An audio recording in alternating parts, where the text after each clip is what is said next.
आज हम लोग मैथ का क्वेश्चन करने वाले हैं। चलिए आज का क्वेश्चन हम लोग शुरू करते हैं। पहला क्वेश्चन कह रहा है यदि मूलधन कितना दिया हुआ है, P बराबर दिया हुआ है 75,000, रेट दिया हुआ है R बराबर दिया हुआ है 5%, T बराबर दिया हुआ है 5 वर्ष। तो पूछा गया है साधारण ब्याज। साधारण ब्याज बराबर होता है यानी SI बराबर फार्मूला होता है P गुना R गुना T बटा 100। यही करना है। तो SI निकालना है तो P कितना दिया हुआ है 75,000 गुना 5 बटा 100।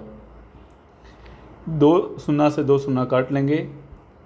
75 750 गुना 25 करेंगे तो यहाँ से हमारा आंसर आ जाएगा 18,750, जो कि ऑप्शन नंबर सी में दिया हुआ है। इसका सही आंसर हो जाएगा 18,750। अगला क्वेश्चन कह रहा है क्वेश्चन नंबर 2, नविता का मासिक आय दिया हुआ है। नविता का मासिक आय जो है 84,000 है। वह अपनी आय का 25% मकान पर, 25% किस पर खर्चा करता है? मकान पर करता है। 20% किराने के सामान पर 20% जो है किराना के सामान पर खर्च करता है। 15% जो है अन्य घरेलू खर्च पर व्यय करता है। शेष राशि को बचत करता है। तो पहले देखेंगे कि खर्च किया कितना। 5 पर 10 के शून्य बाकियात में 1 2 2 4 1 5 1 6 60% खर्च कर दिया है। शेष राशि बचत करता है। तो शेष राशि अपने आप में कोई राशि 100% होता है, तो 60% खर्चा कर दिया है तो बचा कितना? 40% बचा है। तो शेष राशि बचत करता है तो उसके द्वारा प्रत्येक माह कितनी राशि बचत किया जाता है? तो 84,000 का 40% बचत करता है तो इसका 40% निकाल लेंगे। 2 जीरो से 2 जीरो कट जाएगा। 4 से गुना 84 में करेंगे।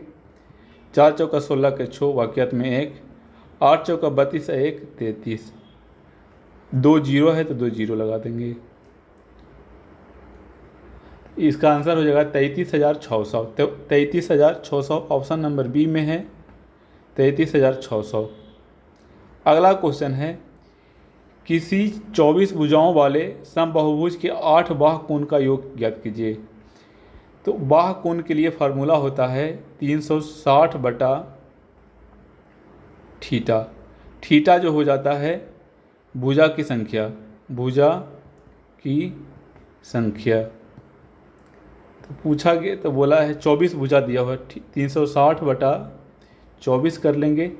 12 दूना 24, 12 तिया 36। 2 से काटेंगे तो 15 बार में कुल कितना आ गया? 15 आ गया।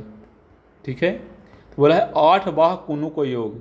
8 बाह्य कोणों को योग यानी 8 से गुना कर देंगे तो 15 8 बिल से यानी 120 डिग्री इसका सही आंसर हो जाएगा ऑप्शन नंबर बी। अगर अंतः कोण पूछा हुआ होता तो इसका फार्मूला होता है n इंटू n-2 गुना 180। इस n इंटू नहीं होता है, n-2 गुना 180 होता है।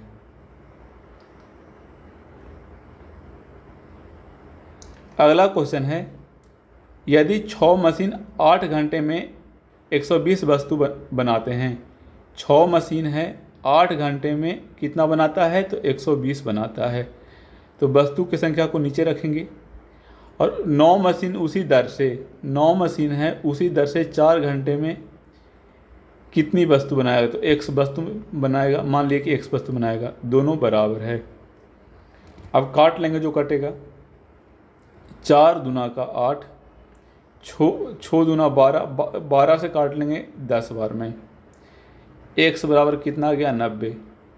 यानी उसी दर से कितनी वस्तु बनाएगा? तो 90 वस्तु बनाएगा। ऑप्शन नंबर 20 का सही आंसर हो जाएगा। अगला क्वेश्चन कहा जा रहा है 84 के अभाज्य गुणनखंडों का योगफल कितना होगा? 84 के अभाज्य गुणनखंडों का योगफल कितना होगा? देखिए 84 का जो है हम लोग एलसीएम ले लेंगे। 2 से करेंगे तो 42 बार में, फिर 2 से लगाएंगे 21 बार में, फिर 3 से लगाएंगे तो 7 बार में। 2 कितना बार आया है? 2 बार आया है तो 2 का पावर 2 लिखेंगे। 3 कितना बार आया है? 1 बार, तो 3 के पावर 1 लिखेंगे। और 7 कितना बार आया है? तो 7 के एक बार आया तो 7 के पावर 1 लिखेंगे। अब यहाँ जो पावर आया है उसको 1 बढ़ाना है, 2 है तो इसको 3 लिखेंगे। 3 के पावर 1 आया है तो इसको 2 लिखेंगे। 1 बढ़ा के लिखना है। 7 के पावर 1 आया है तो 7 के पावर 2 लिखेंगे। इसको गुना कर लेना है। 3 दूना 6, 6 दूना 12, यानी अभाज्य गुणनखंडों का योगफल कितना हो जाएगा? तो 12 हो जाएगा। Option number B. अगला क्वेश्चन है 3.5, 7.5 और 6.3 का चतुर्थ अनुपात ज्ञात कीजिए। तो देखिए इसका जो फॉर्मूला होता है, अगर मध्य अनुपात पूछे तो √AB होता है। मध्य अनुपात पूछे तो √AB होता है। तृतीय अनुपात पूछे, तृतीय अनुपात का होता है B² होता है। चतुर्थ अनुपात पूछे तो इसका फॉर्मूला होता है B गुना C/A होता है। हम लोग से पूछा चतुर्थ अनुपात, तो A होता है, B होगा, ये C होगा। तो चतुर्थ अनुपात पूछा है तो पहले 7.5 करेंगे, मल्टीप्लाई 6.3 करेंगे, बटा A को करेंगे 3.5। 1 से 1 को काट लेंगे। 7 से काटेंगे 5 बार में, 7 से काटेंगे 9 बार में। अब 5 से काटेंगे तो ये 1.5 बार में। अब 15 गुना 1.5 गुना 9 करेंगे, 15 35 से, यानी 13.5 इसका सही आंसर आ जाएगा। आशा करते हैं आप लोग को समझ में आया होगा। इसका आंसर जो हो जाएगा ऑप्शन नंबर डी हो जाएगा। अगला क्वेश्चन कह रहा है किसी संख्या के 1/3, कोई संख्या x मान लेते हैं, उसका 1/3 में क्या कह रहा है? 55 जोड़ने पर क्या प्राप्त होता है? तो 83 प्राप्त होता है। तो मूल संख्या के अंकों का योग पूछा है, तो जो मूल संख्या आएगा उसके अंकों का योग पूछा है। यह ध्यान रखिएगा, मूल संख्या नहीं पूछा, मूल संख्या के अंकों का योग पूछा है। तो देखिए तो x/3 हो जाएगा। 55 को बराबर को उस साइड ले जाएंगे तो प्लस में है तो उधर जाके माइनस में हो जाएगा। तो 83 में से 55 घटेगा तो कितना हो जाएगा? तो 13 में से 5 जाएगा तो 8 बचेगा। उसके बाद 7 में से 5 जाएगा तो 2 बचेगा। मल्टीप्लाई कर लेंगे तो x बराबर कितना आ जाएगा? 8 या 24, 3 दूना 6 2 8, 84। तो ये संख्या जो आया 84 आया है। तो पूछा है कि मूल संख्या के अंकों का योग, तो 8 + 4, उसके अंकों का योग कितना जाएगा? 12 आ जाएगा। इसका सही आंसर जो होगा ऑप्शन नंबर बी 12। अगला क्वेश्चन कह रहा है यदि माध्यिका और बहुलक, माध्यिका कितना दिया हुआ है? माध्यिका जो दिया हुआ है 65 दिया हुआ है। बहुलक कितना दिया हुआ है? तो बहुलक दिया हुआ है 60।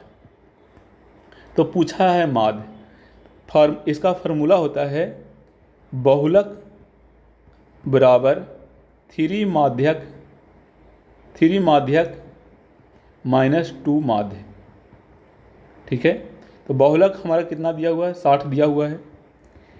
3 गुना माध्यक जो दिया हुआ है 65 दिया हुआ है, -2 माध्य को हम x मान लेते हैं क्योंकि हमें माध्य ही निकालना है। तो 60 बराबर 65 गुना 3 करेंगे तो 195 आ जाएगा, -2x। अब इसको कैलकुलेशन कर लेंगे तो 2x बराबर हो जाएगा 195 में से 60 जाएगा, 195 में से 60 जाएगा, 135 बचेगा। इसको काट लेंगे तो 6 दूना 12, 7 दूना 14, 2 पचे 10, 67.5 आएगा। इसका जो आंसर है 67.5 आएगा, ऑप्शन नंबर सी। अगला क्वेश्चन है 6 संख्याओं का योगफल जो दिया हुआ है 240 है, तो उसका औसत, तो औसत बराबर होता है योगफल, संख्याओं का योगफल बटा संख्या। तो संख्याओं का योगफल कितना है? 240 दिया हुआ है। संख्या कितना है? 6 है, तो 6 चौका 24, यानी इसका जो सही आंसर हो जाएगा ऑप्शन नंबर ए हो जाएगा 40। अगला क्वेश्चन है, कितनी कितनी राशि से 2 वर्षों में 6% वार्षिक दर से साधारण ब्याज के रूप में 720 प्राप्त होगा। देखिए टाइम दिया हुआ है आपका 2 वर्ष, रेट दिया हुआ है 6% और SI जो दिया हुआ है 720 दिया हुआ है। देखिए साधारण ब्याज के रूप में 720 प्राप्त होता है। पूछा है मूलधन यानी P पूछा है, तो P बराबर होता है, सॉरी SI बराबर क्या होता है, SI बराबर होता है P गुना R गुना T बटा 100 होता है। तो तिरछा तिरछी गुना कर लेंगे तो SI गुना 100 बटा P बराबर R गुना T हो जाएगा। अब यहाँ से हम लोग कैलकुलेशन कर लेंगे। तो P बराबर SI दिया हुआ है 720, 100 बटा R कितना दिया हुआ है 6 दिया हुआ है, T कितना दिया हुआ है 2 दिया हुआ है। 6 दूना 12, 12 छक्का 72 यानी 60 बार में। तो P का मान कितना आ गया, P का मान यहाँ से आ गया 6000। इसका जो सही आंसर होगा ऑप्शन नंबर डी 6000। अगर आप लोग को वीडियो अच्छा लगा होगा तो चैनल को लाइक एंड सब्सक्राइब करें। धन्यवाद।